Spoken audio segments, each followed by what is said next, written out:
कुशवाहा क्रांति सेना बिहार, जिसका गठन बैजनाथपुर निवासी श्रीमती प्रियंका मेहता जो पूर्व चेयरमैन प्रत्याशी रह चुकी है और उसकी सोच को सलाम, जो इस तरह का सोच इस समाज के लिए सोचा है।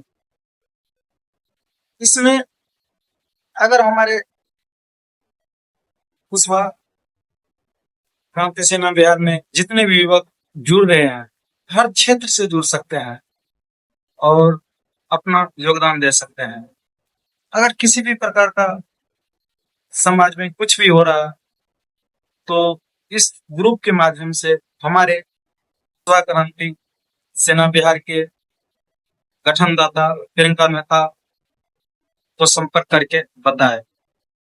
उसके बाद जितना हो सके खुद से उस चीज को हल करे और इसी तरह से हमारे समाज में ऐसा सुधार आएगा कि कोई हमारे समाज के ऊपर आंख नहीं दिखा पाएगा। तो आप सभी से विनती है कि इस कुशवाहा क्रांति सेना बिहार में अपना योगदान दें। जय हिंद।